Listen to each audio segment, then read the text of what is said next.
Not your average tabletop. Woohoo! Welcome to Not Your Average Tabletop. I'm Pepper, and today I'll be unboxing Glow. This one I got for Christmas from Zach, and when I opened it up, I just had never ever seen this cover before, but I was absolutely in love with it. I love this cover.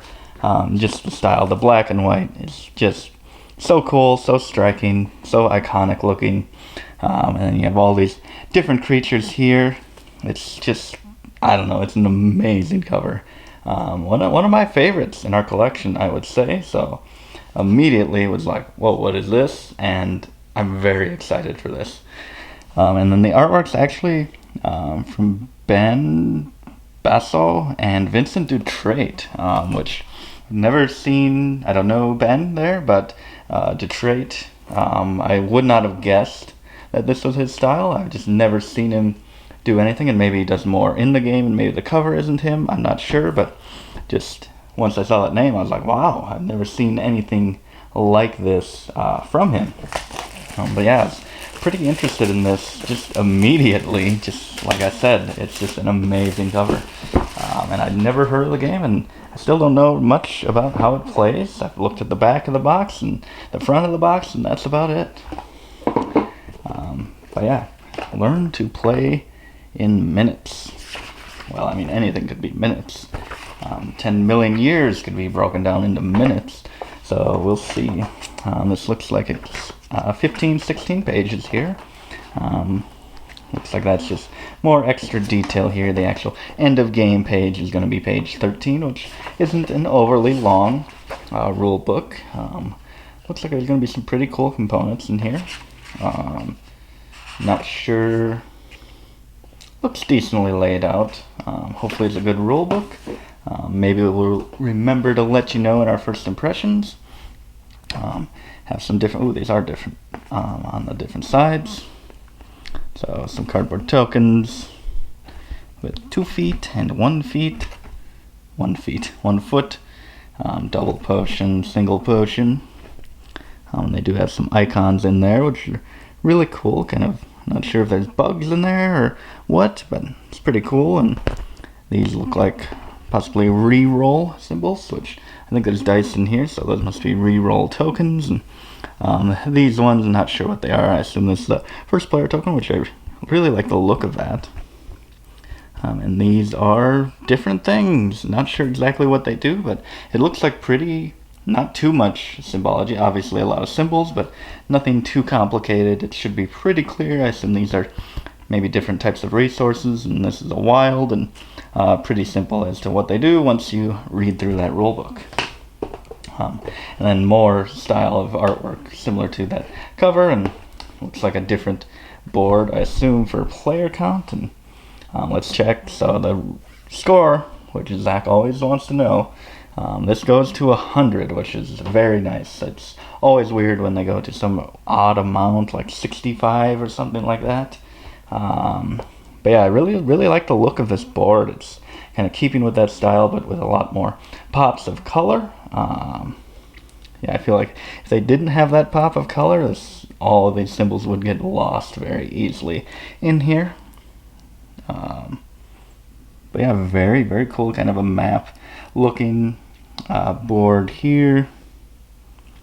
Just looking at all the kind of little details in the background. I love when they add little things into these big map style boards. And the flip side looks like it's in water, possibly. These look like water creatures, maybe some whales or something like that. And yeah, I think these are different islands. That's really cool. I'm not sure if maybe it's just a different way to play, or if that's just what they decide to go with for a different player count board. But yeah, that's really cool. Again, hopefully the iconography looks pretty simple, and hopefully it's easy to look at the board. And because some games with all these symbols on the board, it could be like just a complete mess and very hard to tell where you are or what you want. So hopefully this one is pretty clear, and you can look at that board and say, okay, this is what I gotta do. Let's go on to some wooden components here, a little snack. And then we have some tiny discs, which these seem to fit on that score track pretty good, so I assume these are the score markers. I do like, ooh, they're stuck together there. I do like these score markers. They're pretty cool. Got all the colors of the chameleons in Coloretto. That's immediately what I think about. You know, these just the core colors.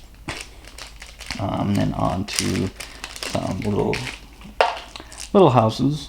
I was going to say tents, but I don't believe they are tents. They have too much of a house shape to be that, a roof and a door.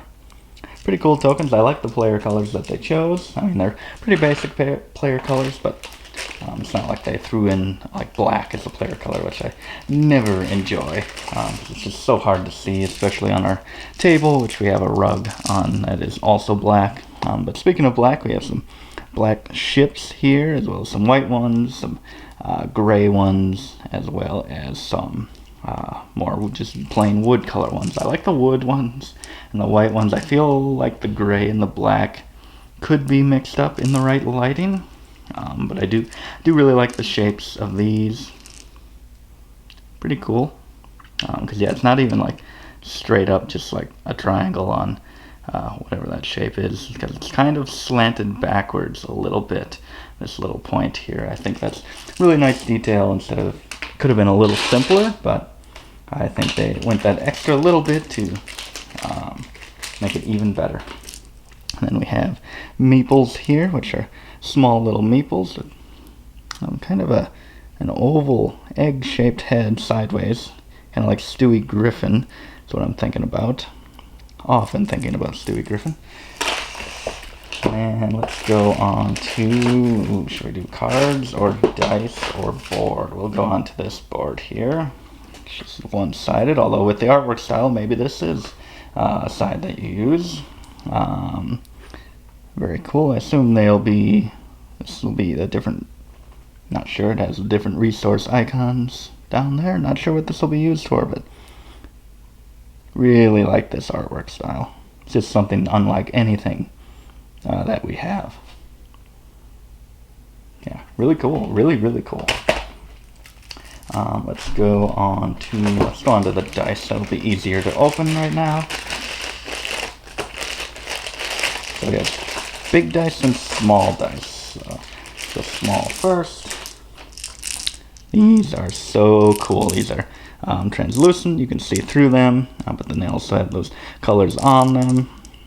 These are really cool dice. I absolutely love these, and they're tiny and just adorable little colored dice with all these cool icons on there. I'm trying to feel what that is.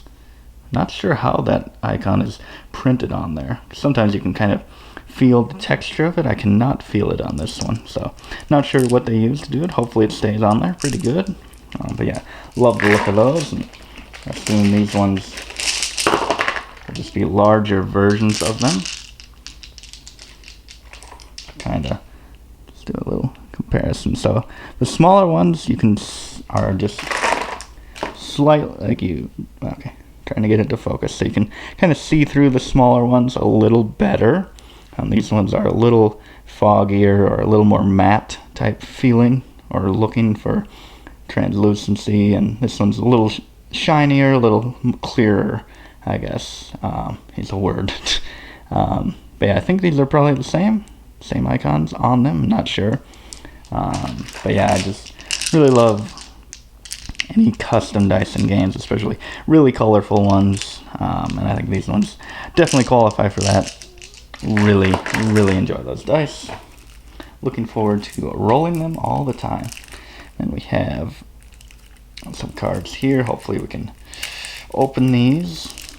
Don't want to put too much pressure on myself, and I'll just rip all the cards in half trying to get this open. There we go. There we go. I got everything except the tab that I was supposed to tear to open those. That was left on there. So I got the backs of these cards. I like the look of these. Ooh, I really like the look of these. Yeah. And then the fronts, which, let's just quick. Okay, it does look, there might be some repeating parts, but still a lot of unique ones. Oh, it's a frog. These are really cool. I love this artwork, this style, all of these cards. Ooh, interesting. So yeah, there's definitely odd type of concepts in these cards. Okay, that owl with a clock for a face.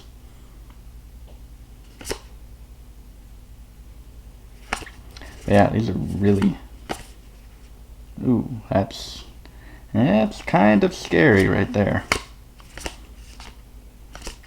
Yeah, these are really cool cards. I love the look of this game. Just amazing dice, amazing artwork on the cards, amazing cover. I hope the gameplay can live up to this, because for not knowing what this game was, not even knowing it existed a few days ago, I'm very, very excited about this one. I wonder if time has to do with anything here, because he's got a clock in his chest there. He's got a clock as a face. Oh, he looks sad. Ooh, very giant, because that looks like a little person down there, laying down.